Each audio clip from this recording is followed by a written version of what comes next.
Let's fucking go. It's been a while. Give me a second. You need the juices to flow, you know? Have a sip of your tea. I'm glad you said have a sip of your tea, because I was like, Tim, this is not the time nor the place.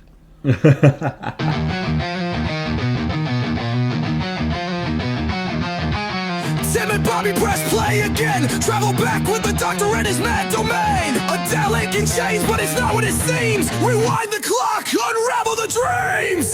Timey, Wimey, rewind, let's go. Jump through the vortex, watch it flow. Ninth Doctor's rage, watch it ignite. Dalek sparks fly in the dead of night.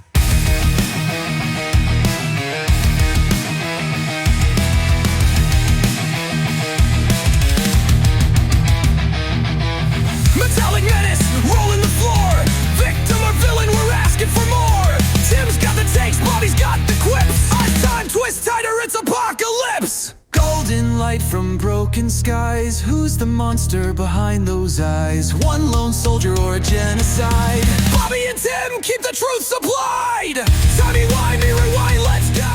Welcome to Timey, Wimey, Rewind, brought to you by Cult Classic Society, a podcast adventure in space and time where we aim to look at every single Doctor Who episode ever, and we're still really fucking early on. we're not good at keeping up a schedule at this point now. I think that's long That's gone. fine. No, we're busy people. We've had busy lives. We did say, I think it was the last episode of the episode before, this will not be regularly scheduled anymore. We're too busy at the minute. We're going to do it as and when we can. This is free, So just take what you can get, all right? Let me do the introductions. Introducing me, your host. I don't need to make claims. I know how good I am. Bobby Davies. And my co-host, a disgusting mutant with all but one emotion removed. That emotion is lust. Tim Martini! I honestly always look forward to these intros. Good. I'm glad.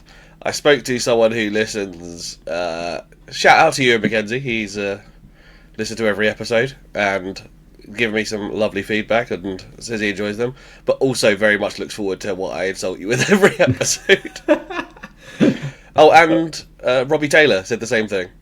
Oh yeah, love you, Robbie. Any new news Doctor Who related you've heard? I've heard that they're adjusting the time when the new episodes release, which will be 8 a.m. Yeah, so two things happened. We got the release date for the new season, which is April 12th. Yep. And at the time of recording, so I think it was 2 days ago, the new trailer dropped. Yes, it did. Again, I don't think we're going to talk too much about that. We're just going to wait till we get there in 7 or 8 or 9 or 10 years.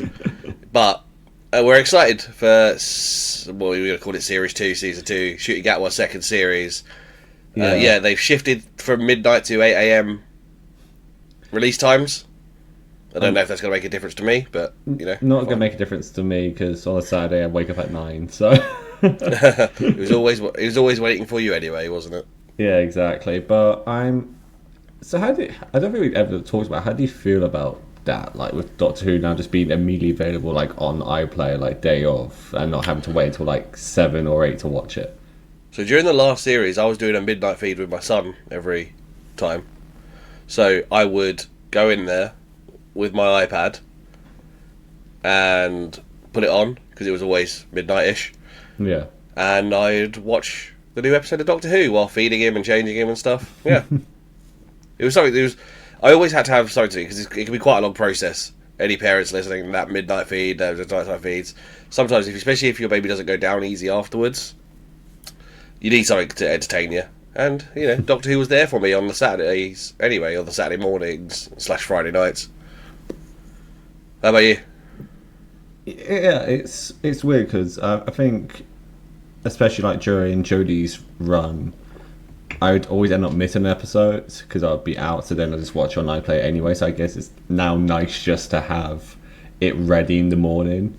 But it's just that weird thing where it's like I'm so used to like watching it weekly at like that exact same time. So now I know maybe it's just my brain not being used to the fact it's there immediately kind of thing. But I guess that's just because traditional TV is dying. I've got a question for you, Tim. With that last season, How many episodes did you watch hungover? Was it all of them? Was it most of them? I watched the finale hungover. Yeah, I had a feeling. Saturday morning, he's been out with the workmates Friday night. No, not workmates, because Thursday's a new Friday for that. Oh, yeah, of course. Of course. But Friday. enough about what's happening. Let's talk about what happened. Let's go back to 2005.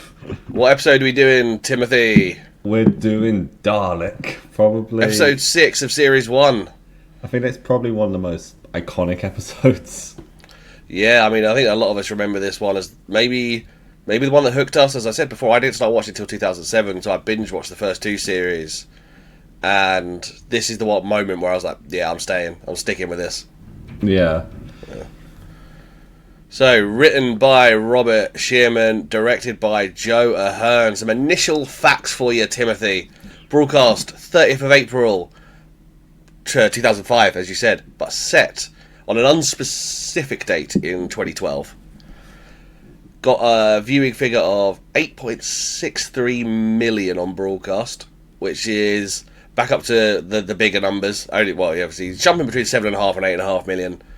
You know, that's a good number. The word Dalek on an episode is going to do that. As with the others, released on the vanilla DVDs and the UMD, this one, along with Aliens in London and World War III. This would have been Volume 2.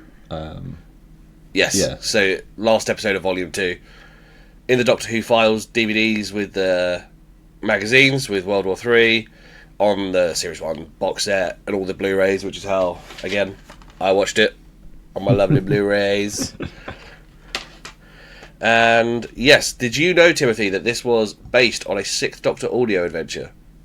Loosely. Wasn't it one that Robert Sherman himself wrote? Yes, it was. So Shearman wrote it. It was called... I've got it later in my notes, and I don't know why I haven't got it here. It's called Jubilee. And yes, it's loosely based on the idea for that, where there is presumably one lonely Dalek. It made me want to listen to this episode. I'm not huge on Colin Baker. Yeah. I think whenever I pick up classic Doctor Who stuff, he may be my least favourite to watch. Maybe. Yeah, I him or Pertwee. Sorry, Pertwee. I know there's a lot of Pertwee fans, but I prefer Pertwee's run with Sarah Jane, so like the later run, but that's because Sarah Jane was such a good companion. Fair.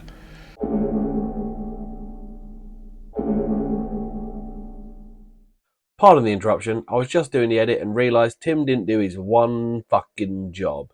He is supposed to get the number 1 singles and the number 1 movies of the setting or of the release date of the episode. So here I am back again with that information. April 30th, 2005, when this episode was released, The Way to Amarillo was still the number 1 single, and that really, really upsets me. Number 1 film was The Interpreter, and we're going to jump forward to 2012. The biggest single of the year, because we don't have a specific date, is Gautier, Somebody That I Used to Know, and the biggest film of the year, surprise to no one, Avengers Assemble. Tim, thanks for nothing, you fuckwit.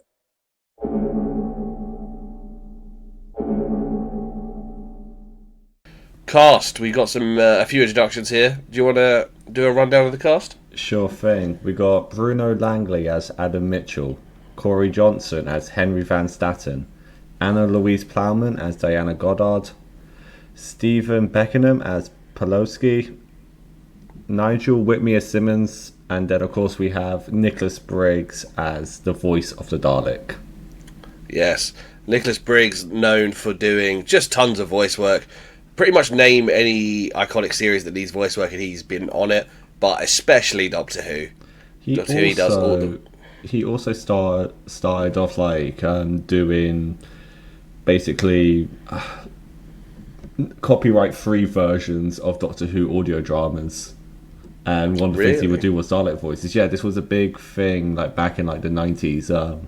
There was like in these the dry like, period fan-made things. Yeah, like that's what like Colin Baker was returning, and he'd be the time traveler. And it's like everything to heavily imply he's the Doctor without saying the Doctor or use the word TARDIS or anything, and that's stuff like Nicholas Briggs was involved with. And now he's not head of, but he's a high up producer in Big Finish, right? As well. Yeah, so it was actually he got brought on board for Big Finish, started doing all the voices there, and then they just brought him over to this because they already proved that he can do a good job. Yeah, man, Nicholas Briggs, amazing voice artist. Although I do have a little bone to pick with him, which I'll get to later. So, as you said, Corey Johnson playing Henry Van Staten. He's been in some biggish movies. You know, he was in Captain Phillips. He was in Morbius. He was in Kingsman, or the second one, I think. He's done an episode of Black Mirror. He's originally from New Orleans.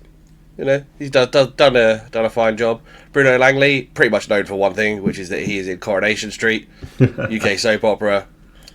Anna Louise Ploman as Goddard. Hasn't done anything big, but has had recurring characters in Black Sails, the pirate drama thing. Oh, okay. Holby City. She's actually a Kiwi. Oh.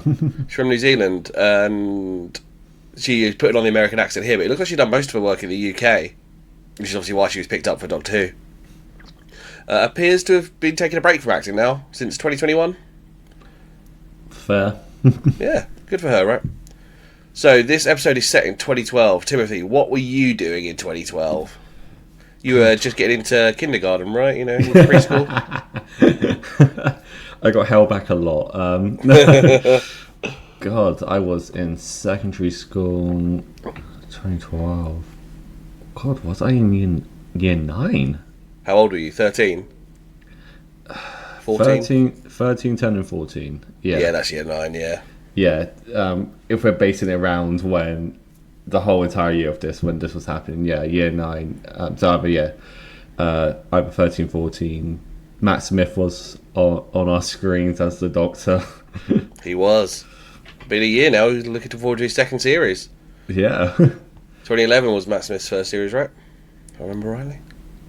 No, wasn't Was it it 2010? Yeah. Oh, right, yeah, we were looking forward to the third series then. Yeah. Which I think is that the one that was pushed back to like the autumn and everyone was like pissed off.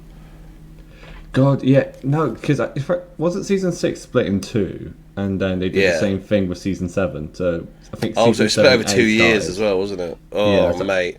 Oh, no, don't take me back. No, I hope they don't do that again. That was annoying. So this was like the final like run for the Ponds. We would have been watching at this time. I was at uni, just having a good time. I actually did for a dressing up party. I can't remember the specific theme now, but I did dress as Matt Smith's Doctor. Nice. Found a tweed jacket in a local charity shop for about £8, I think it was. Yeah, nice. Good times. And then one of the people who lived in my halls, her boyfriend looked exactly like Matt Smith.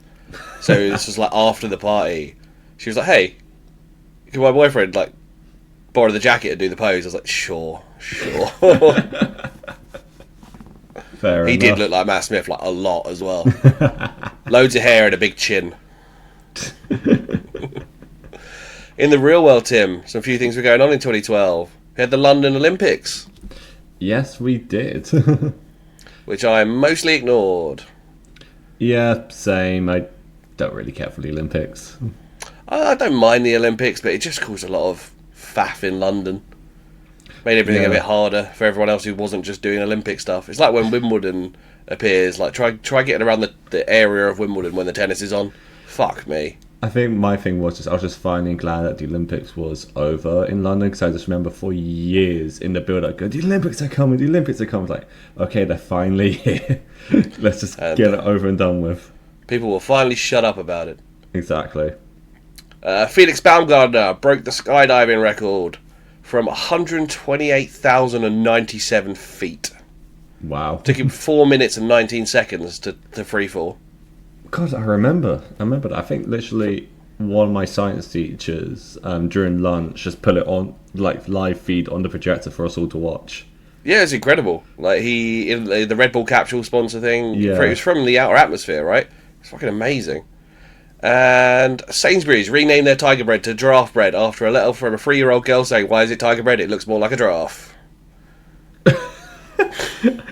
They must have changed that back, right? Because I've seen. No, I think it's still Bread now. Giraffe Bread. Yeah, but everywhere else but Sainsbury's. Oh, fair enough. I don't My locals are Tesco. Brand war, let's go. Oh no, I just remembered one thing from the Olympics opening ceremony. Actually, it was like the James Bond tie-in Ooh. with Yeah. the Queen's Skydiving. base jumping. Yeah. Yeah. It was surprising that I think apart from a bit of the refrain from the theme song, there was no Doctor Who, I don't think. Yeah, there wasn't. There was Mr. Bean playing Chariots of Fire. Yes. I'm pretty sure there was some of the score from the main theme song was used. Yeah, yeah. But that was it. That was the only nod. Considering it's a British institution, and it was on at the time. That's a shambles. If you ask me. Well, all stories in the end. Just make it a good one, eh? Right, quick plot breakdown of the episode Dalek. We open with the TARDIS materialising in a corridor. A signal has drawn the TARDIS off course. They're underground in Utah in 2012. The Doctor looks at a creature that looks a lot like Prisoner Zero, if you ask me. Yeah, that's what I thought as well. They're in a museum full of alien shit. Off the bat, you can see severed Slitheen hand and a Cyberman head, which the Doctor has a little natter with. The Doctor points out the mileometer from the Roswell spaceship. There's also, in the background behind the TARDIS, a xenomorph egg from Alien. What is your problem with waiting for sections? That is an Easter egg. I couldn't contain it, okay? I love Alien. I love That is the only Easter egg in this episode. And you've blown it already. No, there's another, just not Is a there named, really? not a named an Easter egg, but there is a cheeky, cool. You better deliver in the Easter egg section now, Tim, because If you don't say it by accident. yeah. I think the only one I had was the eggs, the egg of the Easter egg. So, yeah. The Doctor takes a moment with a Cyberman, and there's a lovely shot that lines up in the glass with the Doctor's head and the Cyberman head kind of framing it. Yeah. And he says, "The stuff of nightmares reduced to an exhibit. I'm getting old," which is a lovely line. The Doctor says the signal they're looking for is alive, so it can't be this, and it's calling for help. An alarm triggers, and their presence brings a load of armed guards. Rose points out that the Doctor could be Exhibit A here. Have I got that around the wrong way? I can't remember. Yeah, it was the final thing before. Yeah, that's it, before the sequence. credits, yeah. Yeah, that's it. They all point the gun, they're like, oh, you could be Exhibit A. Yeah, that's why they want you. But there's a helicopter. Did you check the code name for the helicopter? Was it Bad Wolf? Bad Wolf 1, yeah. Comes into land. We meet Henry Van Statten. He has wished a happy birthday, including a message from the President. Van Statten points out that the President is 10 points down and he wants him replaced. So we're already getting some kind of inkling into who this man is. He then fires his aide, orders his mind wiped, and wants him dumped on the road somewhere beginning with M. Memphis, Minneapolis. Missouri. Exactly. He has a new aide step in their place immediately, which is really funny. Like it's a regular thing. Like he's got someone whose job it is just to give him these new assistants. He demands to see the English kid, and that's where we meet Adam, who has bought 10 more alien artifacts. The new assistant says there are 2 intruders 53 floors down, and they don't know how they got in. Henry Van Statten's response? I'll tell you how they got in through the window. And who else says that another time, Tim? The 10th Doctor in the Centauran episode. He does, yes. And it's one of his... 10th Doctor's got a lot of... I've always wanted to say that. So. Yeah. And then he also goes, laugh, that's funny. And they all laugh, which is really funny. Henry wants to visit his quote-unquote little pet, and we get a POV from what we later know to be the Dalek, but at this point you probably do know because the episode's called Dalek, but I suppose you just got to make the assumption at first. Yeah. Someone is drilling into the case, and it screams. Adam shows Henry something he's bought for $80,000, and he believes it to channel fuel. The Doctor, who is now in the office with them, Says it looks stupid holding like that. They ask, is it dangerous? And he goes, no, you just look stupid. The Doctor shows them it's an instrument and that you need to be delicate. And an old ham-fisted Henry, he makes a load of really sharp, horrible noises before the Doctor's like, delicate, and then he gets it. And he gets told he's a natural before just throwing it away. The Doctor introduces himself, and Van Statten says they must know who he is, as they've landed in his museum of all the most valuable alien artifacts in the world. Henry talks down to Rose as she threatens to smack him. And I think that's where Henry's like, oh, she's English. She could be your girlfriend, Adam. Although she doesn't call him Adam. She just calls him English as well. Adam introduces Henry as the owner of the internet. Rose says no one owns the internet, and Henry wants to keep it that way. The Doctor and Van Statten have a very testosterone-filled exchange, which Rose points out that it is testosterone-fueled. Henry has one living specimen that the Doctor now wants to see. And Henry says, you claim like great knowledge. And he says, I don't need to make claims. I know how good I am. Which is my little intro that I gave myself in the beginning. Plus a really good line. Henry takes the Doctor down to the cage and sends Rose off with Adam. We find out that he tells Adam and Rose to go spoon or whatever you British people do. Spoon or canoodle. and that had the parents' TV council in an uproar. Fuck off. Yeah, because spooning has been presented as something sexual. No, it isn't. No, it's a cuddle. Yeah. Spooning can lead to forking, but it doesn't always have to.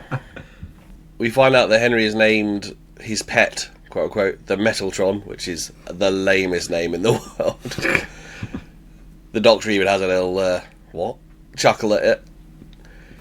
They offer the Doctor gloves as the last guy who touched it burst into flames, and what does he say to that? Oh, I didn't know that down, fuck. He says, I won't touch it then. Which is the most British thing to say to anything. The last person who touched it burst into flames, you'll need these gloves. I won't fucking touch it then. It's just common sense. Yeah, again, British. Van Statten says the door stays locked until they get a result. The Doctor drops his name, and the Dalek immediately responds, Doctor! Yeah. The Dalek screams, exterminate, and the Doctor panics, but then realises the weapon has no power. The way the Dalek looks down at its gun really makes me laugh. So he's like, doo-doo, and like nothing comes out, he's trying to fire. And then the eye stalk looks down at the gun, and it's like, oh. Like, not now, please. It's like, I don't need to be shooting blanks now. There's generally, like, that got past the parents' council, though, because that is a bit of a... That feels like a bit of a... Yeah. A cheeky joke that adults might get. But I just love Eccleston's... Just the face he makes when he realises the Dalek can't do anything. Starts laughing. Like, maniacal. Yeah. The Doctor gets like all fired up and gets in the Dalek's face and gets very cocky about it. The Doctor says that if the Dalek can't kill, then it's good for nothing. The Dalek says he's waiting for orders, but the Doctor points out none will ever come, the race is dead, and he made it happen. Says he had no choice, the Time Lords burnt with them, end of the last great time where everyone but him died, and the Dalek says the coward survived, which is rich. Especially when you meet the War Doctor, you know. At this point, as far as we know, this is like the last Dalek and the last Time Lord look at each other, and the Dalek points out that they are the same. This is where the Doctor goes a bit loopy and threatens to exterminate it for saying that, and he fries it with electricity, and you actually hear a Dalek beg for pity, which is unusual. You never hear anything like that again. Do we not hear Dalek beg for mercy? I think maybe Dalek Khan, but he's like half human by that point, is it? Yeah. Van Statten comes and takes the Doctor away just before the Dalek gets fried.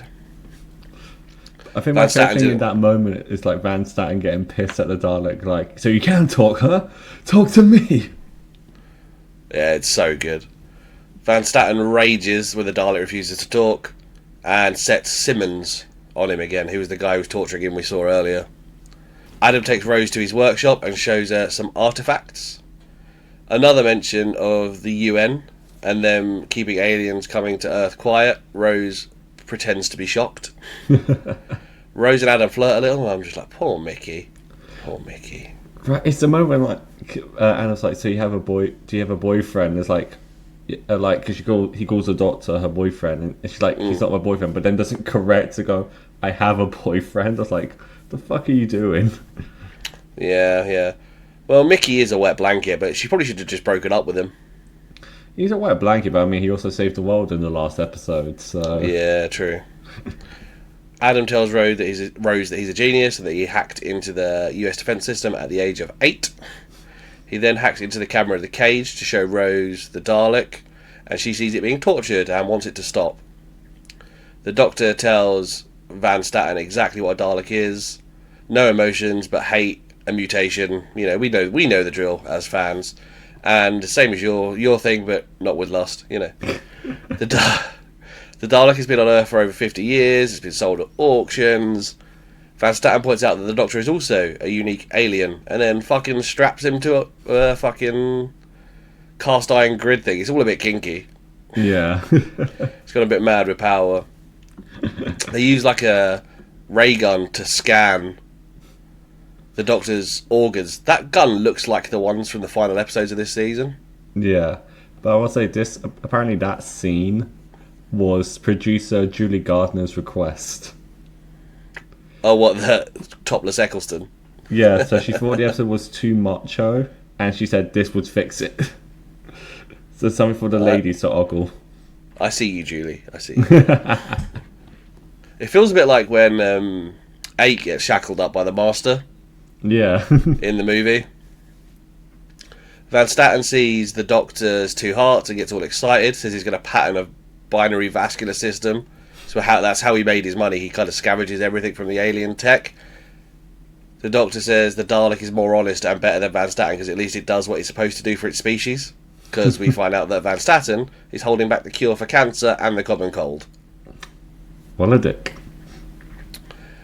Adam and Rose go to see the Dalek, and Rose talks to it. It actually looks sad. It has like a weird hang-eye expression. She says that she's friends with the Doctor, so obviously he starts responding. I want to know how... We get a little bit of exposition for this in the book, but I want to know how drilling the outer case hurts the Dalek. So unless it's getting through the case... My theory would be because... Yeah, because bullets... Oh no, bullets don't even touch the casing sometimes, because force field... But that's after... It's got its power back. At this point, it has no force field. I accept that. My one theory would be because Davros is such a dick and wants the Daleks to feel motivated in its killing, he connected their nerve endings to the outer shell to force them to feel pain. It's not. Yeah. It's not a bad shout, Tim. That is a solid headcanon.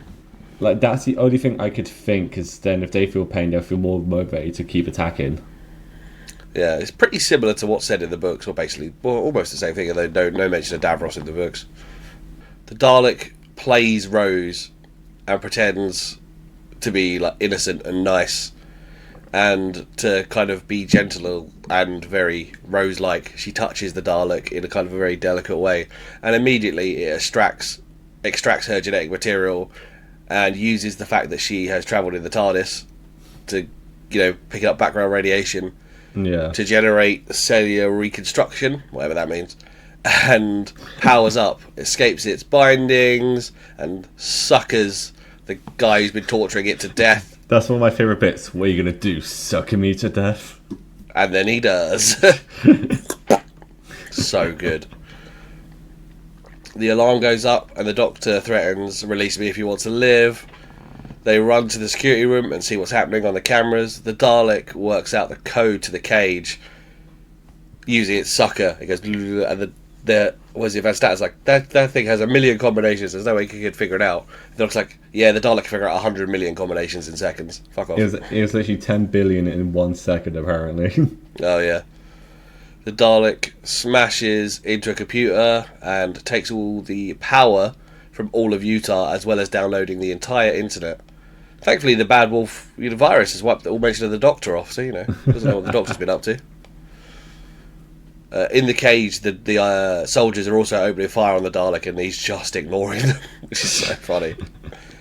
The guards are sent to confront the Dalek, and they all keep shooting, and they just get murked.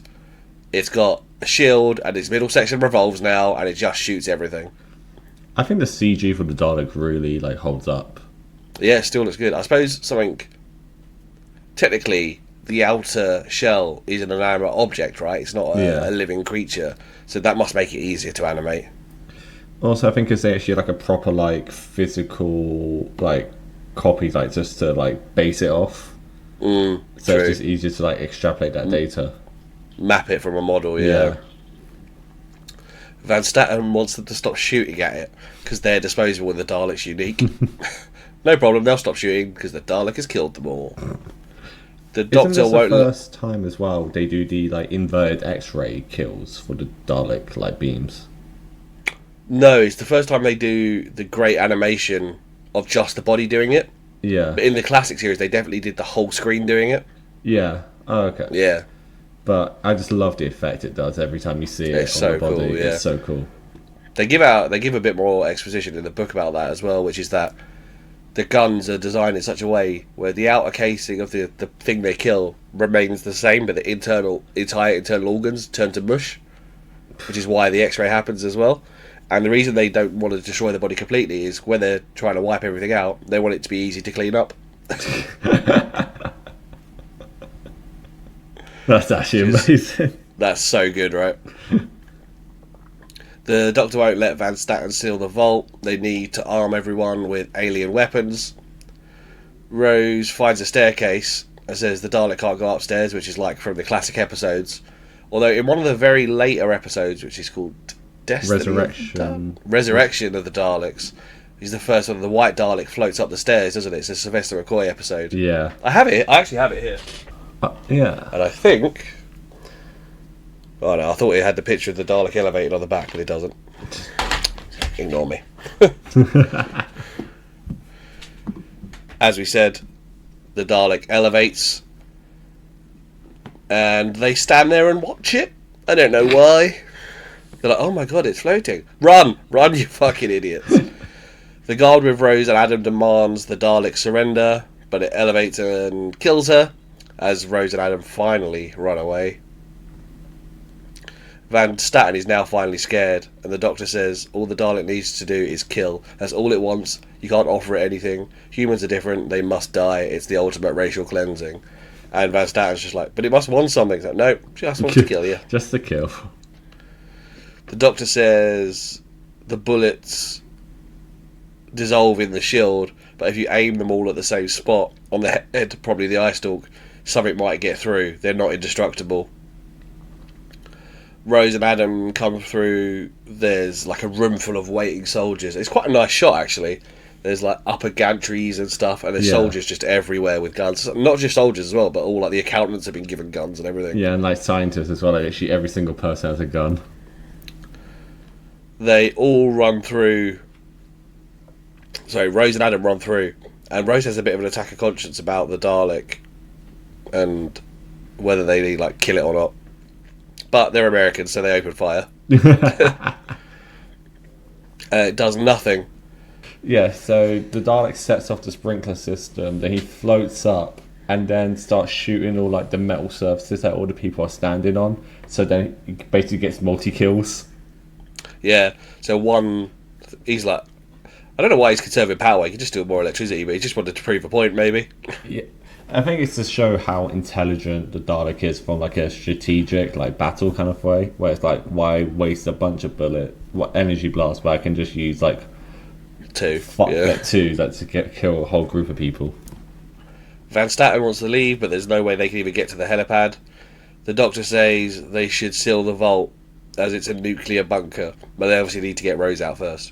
Plus, maybe the other people. Maybe but Rose. Adam. Maybe Adam. Van Staten offers to close the doors manually as he is a computer genius, which is how he got to where he is, and doesn't want to die.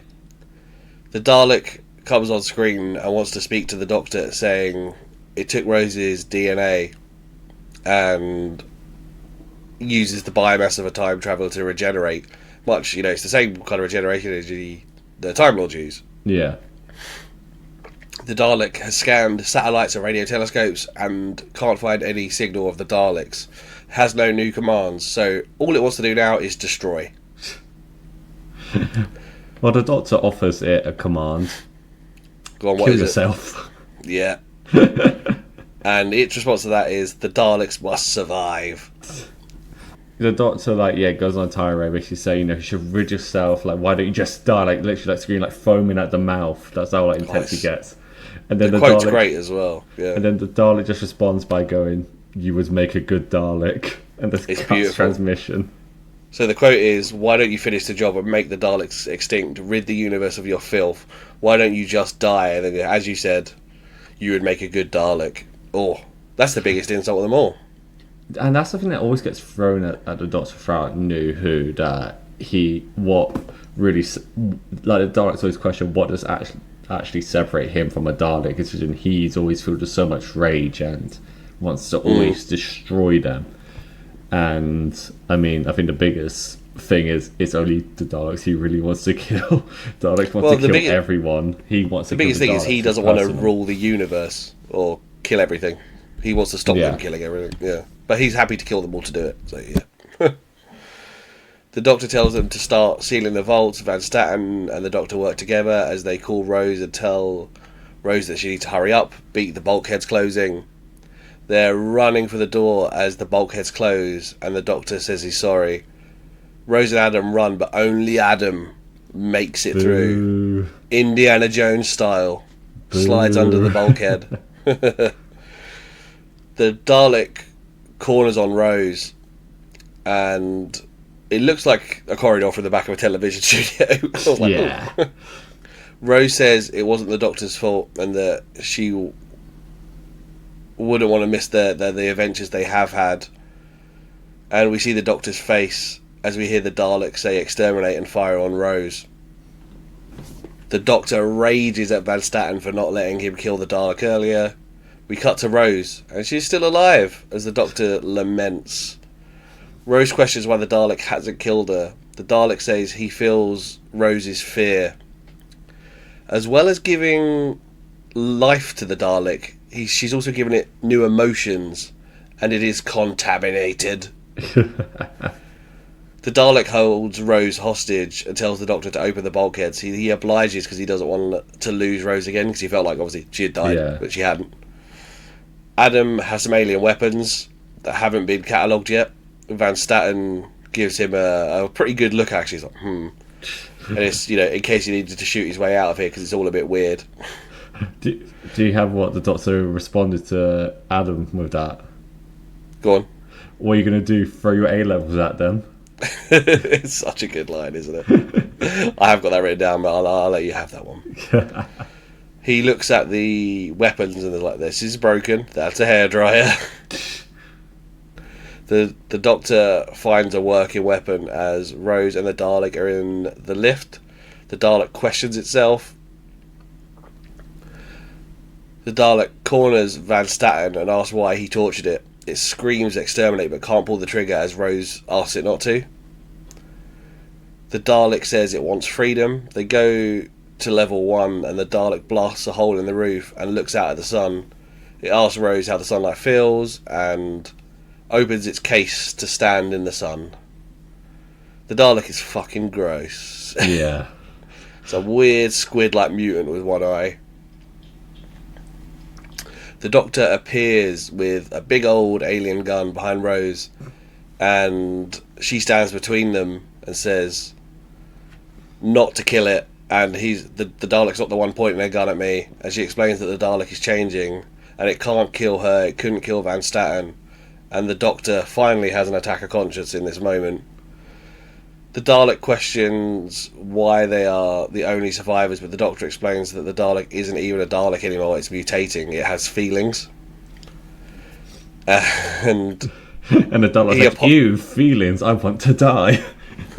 Yeah, exactly. The Doctor apologises, as this is the worst thing for a Dalek ever. And Rose is like, that should be better. And the Dalek's like, no, fuck off, I don't want to do feelings. Like a fucking Yeah, like a fucking 40-year-old man.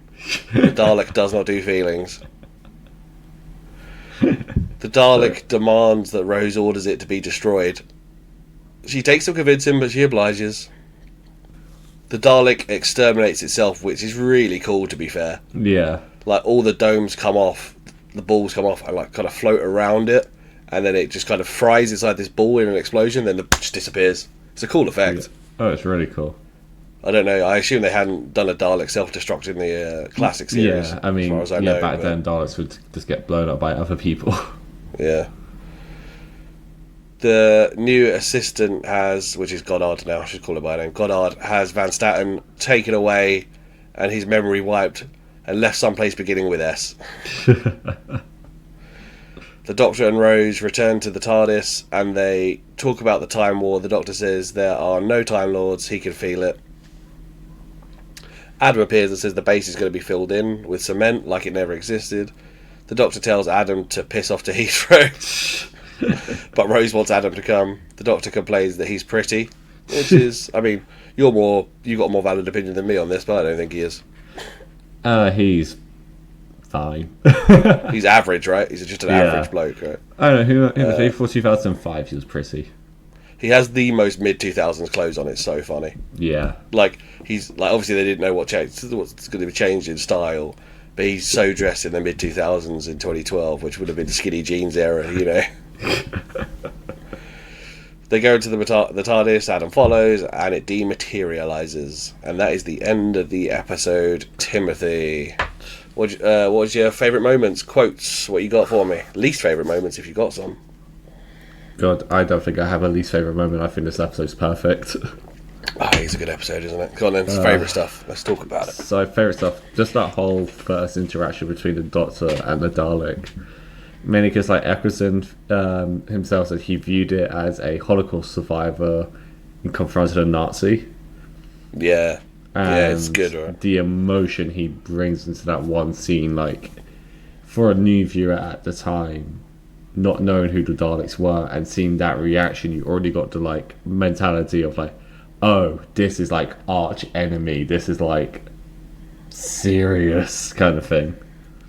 And it's like a nice change of pace from like Aliens of London World War 3 was really jokey, and now this was like very like no, this is like not end of the world, but like it's like another level. Yeah. Well, it's just dark, isn't it, with the history of the war and how savage the Daleks are. Yeah. One of my favourite things about it is the kind of mini villain that Van Staten is. So at the beginning, he does feel like the villain. And I love that the Doctor, well, he doesn't really explicitly state this. He has kind of said similar things later on, like, oh, good, like, you keep alien stuff in a museum. Yeah, I just go out and see it. Like, fuck you. I like that, because the Doctor's mentality is also like, yeah, I want to go see the world and everything, but then Sam just holds it. I think that's what he resents the most, and also he resents the fact that he's keeping it from the human race. Because in the last episodes, his whole thing was about how the human race was going to discover aliens and it could be this big thing, and Van Stat's been hiding all that. Yeah. I love the interaction between them. I love that Van Staten, everyone's scared of him, but he's finally met someone who's not scared of him. Yeah. And the interaction right at the beginning where Van Staten says, oh, you claim greater knowledge, and he says, yeah, I know how good I am. That's such a good line. Like, and it's delivered so perfectly by Eccleston. I love all those interactions. Like the Doctor putting a prick in his place. Love it. Yeah. Also, as you said, like the stuff with the Dalek, a true bitter enemy. Also seeing what we're told to assume by the story anyway, is that the last two survivors of the Time War, and it's our hero that, you know, we've had for, at this point, 50 odd years, and one Dalek soldier, and then that Dalek soldier is so dangerous that it tears its way through the base. Yeah. Like, I think that's it as well, because obviously where this season ends up going, it establishing the Daleks as such a threat this early on. It's like just one of them, and it's like, oh god, what would happen if they faced an army of them? And it's just like a little tease, like set up future things to come. Yeah, it's great. That's who I am. The Time Lord victorious. Before I go, I just want to tell you you were fantastic. Absolutely fantastic. And you know what? So was I. Time Lord victorious or fantastic. Now this is the most one we've had. We've said fantastic every time. And I'm going to tell you, Tim. I think we're going to be in agreement on this one. I came down on victorious. So did I. He was so fucking righteous the whole time. I'm not saying he gets to quite when 10 decides he can manipulate events in time. I'd say he's at like 7 out of 10 for Time Lord I victorious. always find when it comes to the Daleks, he always walks that fine line, because it's, especially like post Time War, it's so raw to 9 as well. It's so raw, yeah. It's always so personal with him, and it's always that he will. Every time it's like, I want to preserve life. With this one's like, no, I want to end these lives, because to him, Daleks have no redeeming qualities. Which, you know, he's not wrong, but he is not. But it goes against what his innate code is. Yeah, you're not wrong. This is where we see that the Rose being his friend and rebuilding him has started, but it kind of snapped this time. Yeah, and then I feel like she's almost starting again, like to rebuild him again. It's almost like a relapse.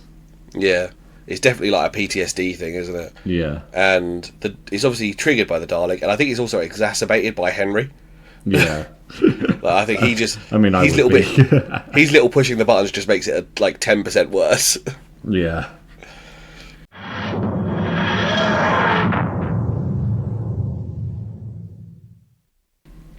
So effects on the wider Hooniverse.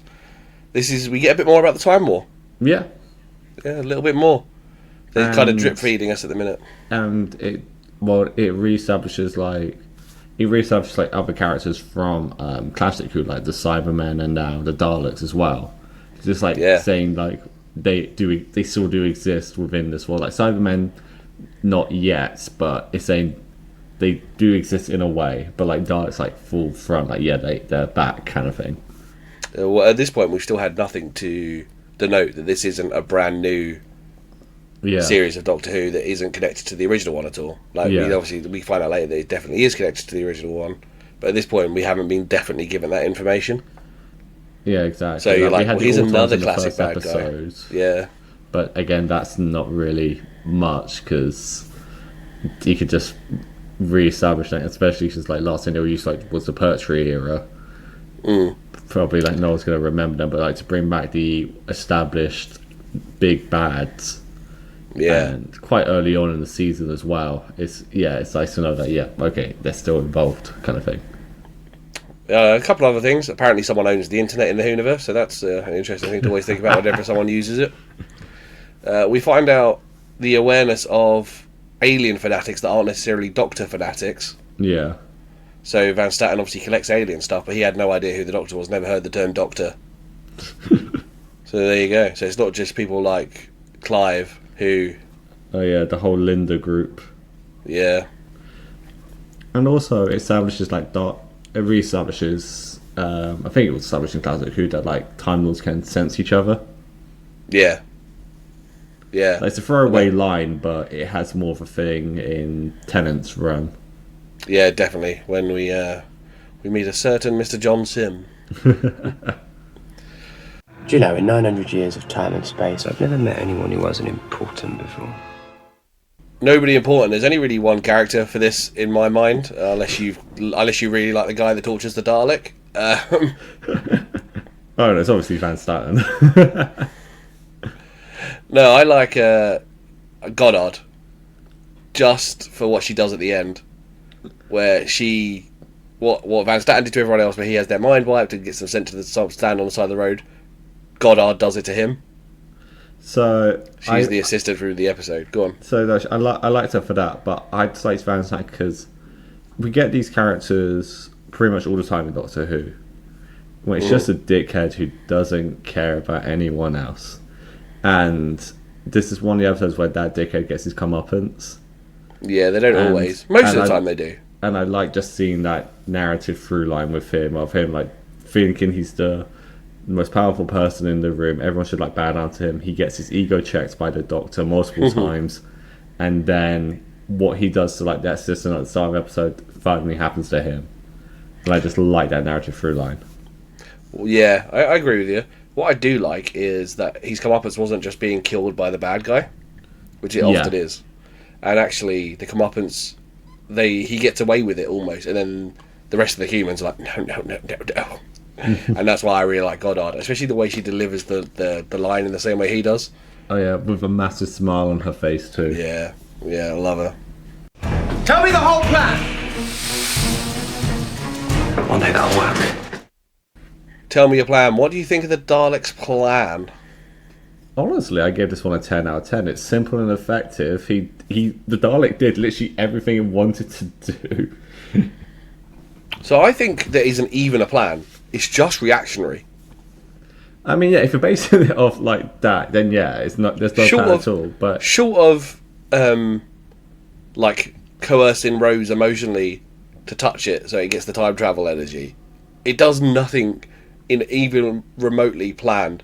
Shoot. Oh, you're not letting me through. All right, I'll threaten to shoot her, so you let me through. Like, it's just all reactionary. It's like a cornered animal. Like, yeah. But everything it wanted to do, it did. I agree with you. It's very solid. It's 8 out of 10. The only reason it loses 2 points is because it didn't predict when it coerced Rose that she would affect it.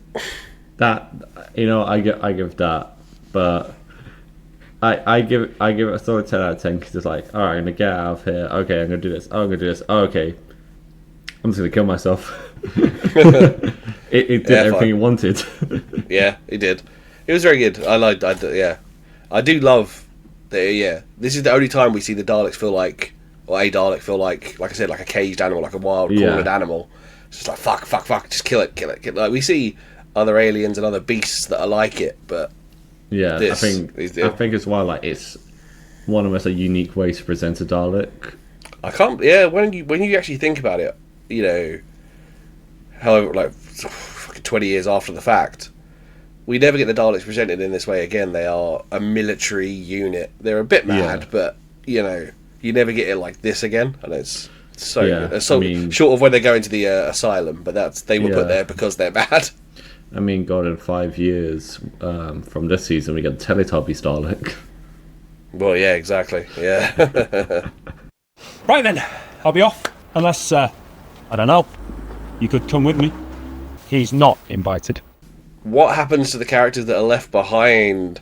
There's actually not much on the ones here, which is surprising considering there's a couple of established ones. Yeah, there was nothing on Van Staten or Goddard, and Adam, I feel like we were going to want to save until the next episode. Yes, I want to save Adam till the next episode for sure. Goddard, there's a couple of accounts depending on... There's actually like a video game of this episode that was online as well. Yeah, it was there's a couple non-canon one, right? Yeah, but there's a couple of like accounts, including the book, the episode, and that are slightly different. So in the book, turns out she's an FBI agent who's been undercover the whole time investigating Van Staten. And then in this episode, obviously we know Van Staten gets his mind wiped, and he's left as a vagrant, on the side of a road somewhere. Yeah. In the book, he wipes his own mind, which I'll tell you why when we get to the book stuff. And he reverts like a childlike personality, and he's essentially looked after by the company. What is this? Who is he? An Easter egg. Right, Easter eggs. I've got one. When they land behind the TARDIS, there's a xenomorph egg. Fuck's sake. Tell me. No, okay.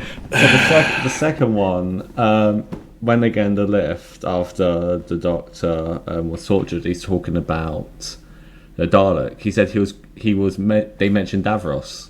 I was saying Van Staten would have liked the creator of the Daleks. He was a genius like you, but he's much more ruthless.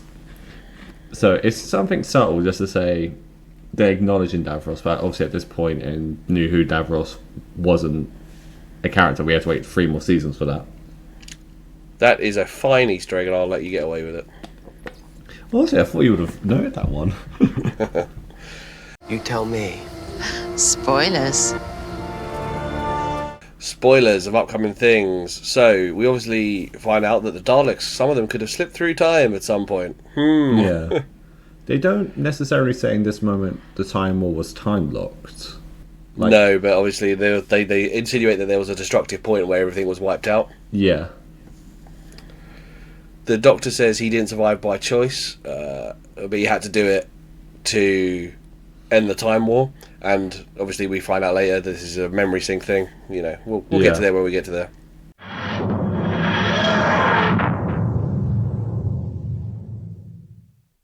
Behind the scenes notes, Timothy.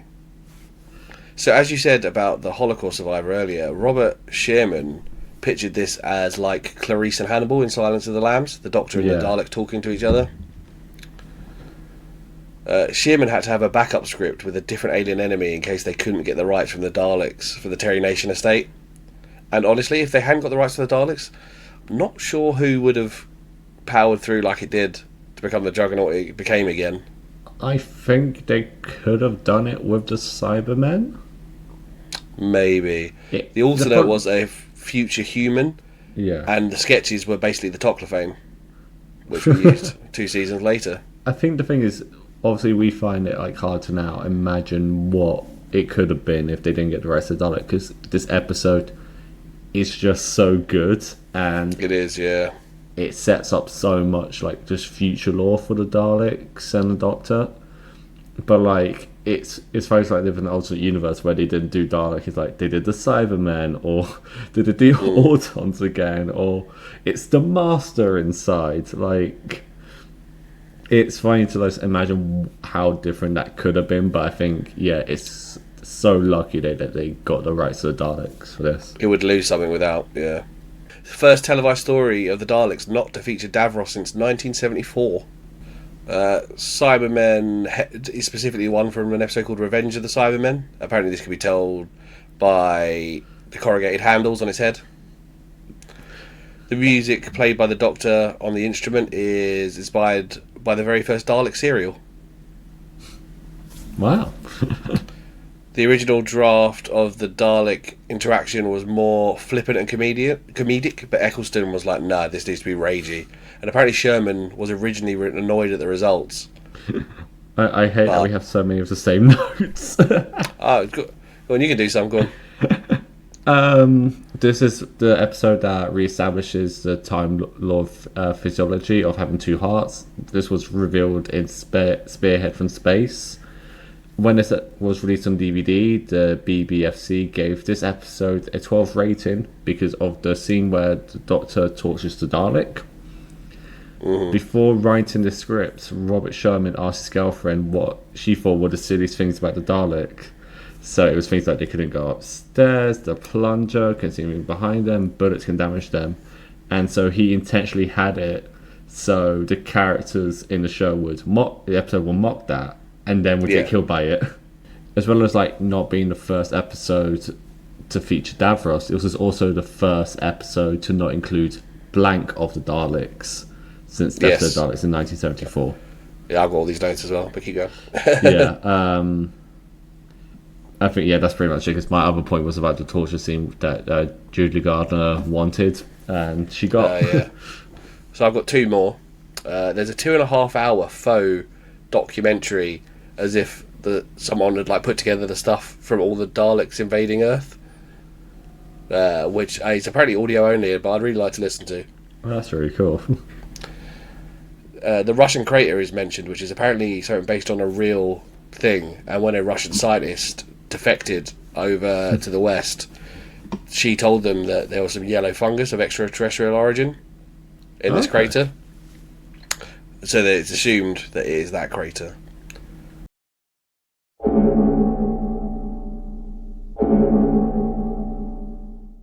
Next segment, Tim. On target, did you do your reading? No, I did not. I knew you wouldn't. That's why I sort of did it by listening to the audiobook. We get an extra opening scene in the book where Rose observes the Doctor and how he's now trying to relive and feel better by sharing the universe to her. And this is a nice little scene. I quite like it. Rather than setting off the alarm when they get there, they actually try to go into the cage because they hear the Dalek screaming. One of the soldier characters is completely replaced, so the one that helps them up the stairs is actually given a different name and a different backstory. We hear a backstory about how it took Henry Van Staten 8 years to buy the Dalek, and the person who owned it wouldn't sell to them until they were on their deathbed dying from cancer. And they said to Van Staten, "You've got the cure for cancer. Give it to me and I'll give you the alien." And Van Staten says, "Oh, I'll just wait for you to die." The person who's torturing the Dalek, the actual guy, is given a backstory where as a kid he used to get headaches until he started torturing animals, and then the headaches went away. Oh, God.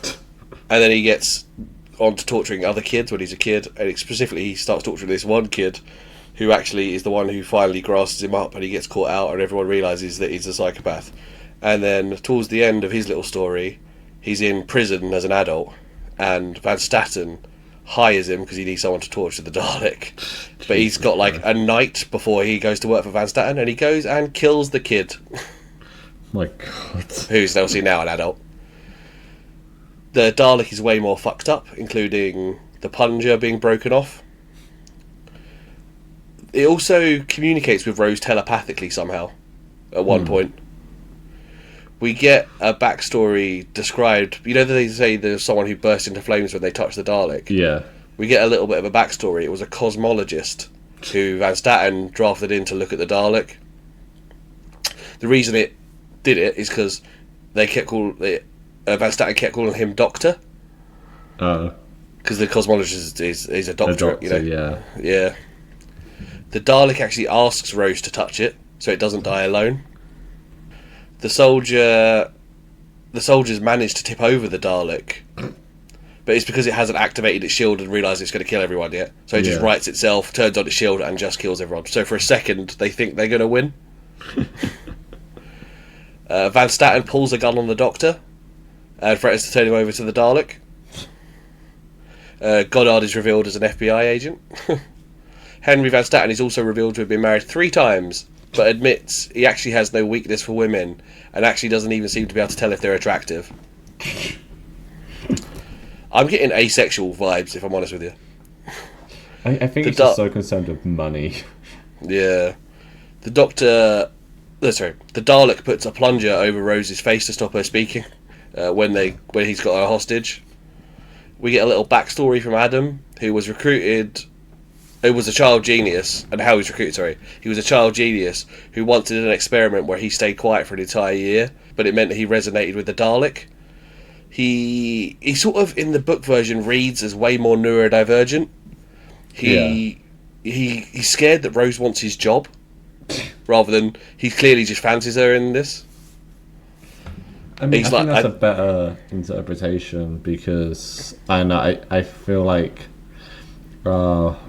boy with puppy dog eyes fawning over the conventionally attractive girl. I think it's such a bland character, so I think having more of like an untrustworthiness to this person who's literally just shown up, I think is more. Yes, I think is better. It's definitely neurodivergent coded for sure. Van Staten has his own memory wiped because the Dalek gives him visions of himself as a Dalek, and he keeps killing people he knows. The Dalek's backstory is revealed, where Dalek babies are like harvested and then shoved into the cases, and if the tentacles of that don't fit, they just cut them off and then they bolt them in. Jesus. They're also shown videos of like other races who are happy, and that makes them angrier. It's me looking at relationship reels on Instagram. They're told that their individual mutations are to be ashamed of, so that's why they're all in their cases, and it's no longer heretical. This particular Dalek also meets the War Doctor very briefly. Is at the Battle of the Fall of Arcadia and finds itself like the last Dalek standing. The War Doctor like appears through the smoke, looks at it, and then goes nah, and just walks off. And then he goes to go try find it. He's like shooting into the smoke and can't find the Doctor, and that's when he falls through time. The Dalek asks Rose who the bad wolf is from their weird little psychic connection they now have. Yeah. Like the TV episodes, obviously also based on Jubilee, but it has a bit more from it, including like the limb hacking stuff is all from Jubilee. Yeah. Yeah, so that's all from the book. I'd recommend it actually. It's good. It's like good. That sounds really solid. Updating Actually, notes. I'll get the audio version as well. There is one problem with the audio version. Mr. Nicholas Briggs does it. Beautiful job on the Daleks. Not a great job on Rose, and a horrific job doing the Ninth Doctor. He sounds like Clive. oh, He's all God. like this, talking up here. Oh God. I'll just read it. What would? Yeah. We're all capable of the most incredible change. We can evolve while still staying true to who we are. What would you change, Tim, if anything? I was so up until you mentioned the book and mentioned Adam, I wrote nothing. Yeah, me too. But now that you've mentioned Adam's character in the book, I almost would have liked to see that done in the episode. I don't think that could have been done tactfully in 2005, if I'm honest with you. That's the problem. If we're doing it if it was to be written like I was 2005, absolutely not. But if it was written like modern day, I think it could be done well. But obviously we're doing a hindsight thing here, so I'm assuming that like current day writing's redoing it, and then I think honestly, as it stands, I just wouldn't change it. It's a very good as episode. it stands, perfect episode. I also don't think Adam being that way works for the next episode, so It can. We'll go over that in the next episode, because I do think there are ways it could work. Even if I change, it feels like dying. Everything I am dies. Some new man goes sauntering away. Is there any other Doctor you'd put in this episode? Because it doesn't really work because of the post-war PTSD. So, I only did this because I've realised this Doctor hasn't interacted with the Daleks at the time of recording. Mm-hmm. And I would really love to see how he would interact with a Dalek. And in this scenario, I don't want to see shooting this. Yeah, because he's like all confident in that now and no PTSD, though he'd just be fucking. Yeah, but camp. that's it. If he's like That's Chris. confident and no PTSD, but he sees like what is essentially the cause of his PTSD, he would get a relapse, and then to see how would he react to that. I see. If he's going to be shooty, I want him just to be camp. I want him to just do the full shooty, like, oh hey, Mr. Dalek, and then the Dalek get pissed off with him.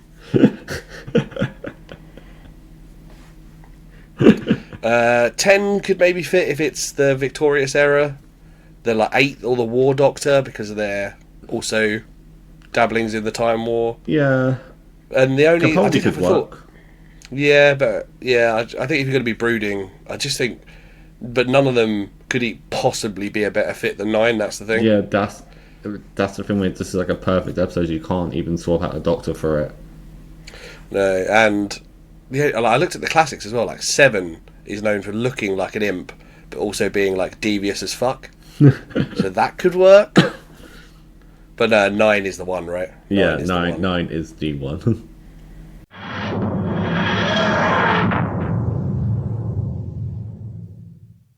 Right, monologue challenge.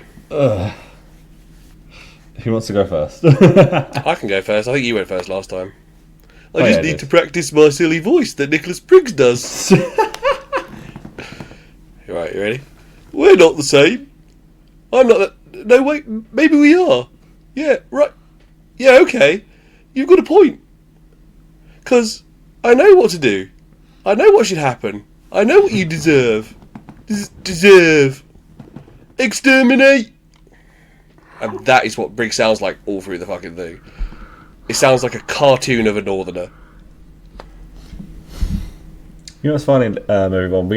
Bobby didn't actually do the monologue there. He just spliced the audio in. I could have done. Okay. So I think I said this in the last episode. I don't think about the voice I'm going to do up until literally right until we get to this moment. I actually had a different idea until, like, during the recording, which I'll maybe save for next time. But I decided I'm going to do everyone's favourite wrestler. I'm going to do Hulk Hogan. Oh, God. Be quick about it. Just gotta get low. Gotta let the racism flow through my veins, brother. You know something, brother? We're not the same. I'm not the... No, maybe we are. Yeah, right, okay. You got a point, brother, because I know what I'm gonna do, brother. I know what should happen, brother. I know what you deserve, brother. Exterminate. That was more Nixon.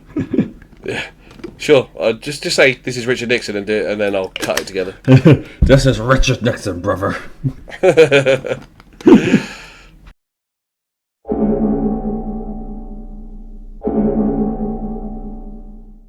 So I think we both know what we're going to say here. But what rating are you giving this, Timothy? Oh, a full-on David Tennant out of 10. A full-on 10 out of 10. 10 out of 10, 100%. Like, the Van Staten as kind of a sub-villain, the Dalek being ragey and like an animal, the Doctor's fire, the exposition for the Time War, the last two of their kind against each other. It's fucking amazing. Yeah, I think this is like the episode if you need to like introduce Doctor Who to a friend and you want to show them one episode, I think this is the episode you do. Yeah, it's early on. You don't need like loads of other exposition to be told stuff because it's still early in the series, so he's keeping it simple. It's got a Dalek in it. Eccleston's amazing. The Dalek's amazing. Everything is so good. Yeah, it's like, such a well done episode. I would say. Is it the best episode of the series? It might well be. I think we need to get to the finales and rewatch them before I definitely decide. But as it stands, it's definitely my favourite episode, I think. This and Father's Day. Ooh, I still think this may tip it. Let's rewatch Father's Day because I've not rewatched. I've not watched it in about 6 years. We got next episode and the episode after. So yeah, we're actually quite close to Father's Day. Yeah, we are. Yeah. Right, that is the end of the episode about Dalek. Tim, do the socials because I can't be bothered. You forgot our socials.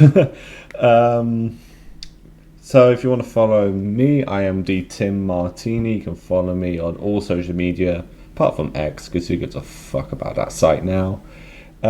We have bdavies_creative. Oh, I was going to do my own. I just meant you do yours, man.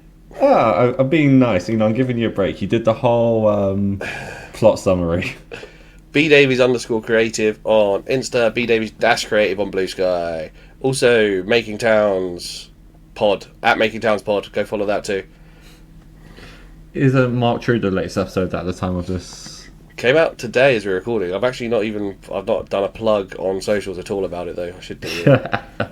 Yeah, go check out Making Towns Pod. And if you want to follow this podcast on socials, it is at CC Society Pod, pretty much everywhere. We need to get back into the business of doing TikToks, so I need to get back into that business, but we will start revamping that. If you want to send us an email with any suggestions for things we've like missed out on this, if you want to like do anything specific special episode where we do top 10s or whatever, send us an email or comment down below if you're watching or listen on Spotify and on YouTube. And if you're on Spotify, please give us a 5-star rating because that really does help. And if you're on YouTube and you haven't subscribed yet, what are you doing? Hit the subscription button, hit the notification bell so you can get notified whenever a new episode comes out. And I think that was beautiful. Well done. That was beautiful. Well done. Proud of you. Thank you. Well, until the next episode, what's the name of the next episode, Bobby? Oh, it's the one where they're on the big news. What's it called? It's The Long Game or something. The Long Game. Yes. Well done, Tim. Good work. Yeah, so in the next episode we'll be covering The Long Game. So if you guys want to watch that, it's available, I think, in the UK on BBC iPlayer and on Disney Plus everywhere else. I don't know. I don't live outside the UK, so I wouldn't know. But you'll find it somewhere. Yeah, it's around. Or do a Bobby and watch it on Blu-ray. Yeah, the best way. But until then, I've been Tim Martini. Right, I've had enough. Take Tim away. Wipe his mind. Leave him somewhere beginning with C. Croydon, Crawley, Carshalton. Croydon. Some shithole beginning with C. Not Croydon. That's what's mean. We'll see you guys next time. Time twist tighter, it's apocalypse!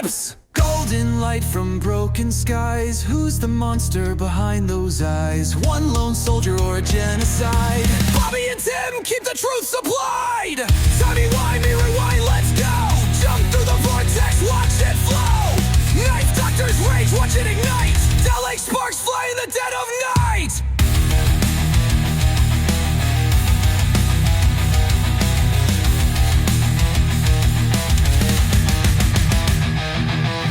Sonic screams and the gears collide. Will compassion win or fury decide? Exterminate echoes through the halls. Time bends sharply when the battle calls.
Sonic screams and the gears collide. Will compassion win or fury decide? Exterminate echoes through the halls. Time bends sharply when the battle calls.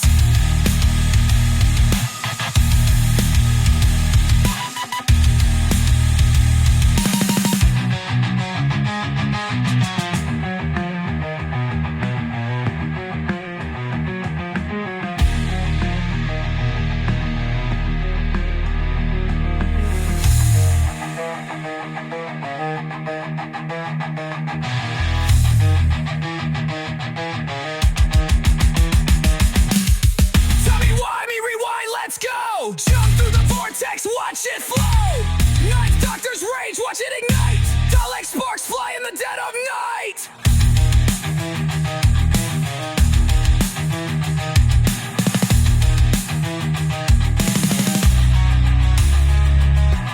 Sonic screams and the gears collide. Will compassion win or fury decide? Exterminate echoes through the halls. Time bends sharply when the battle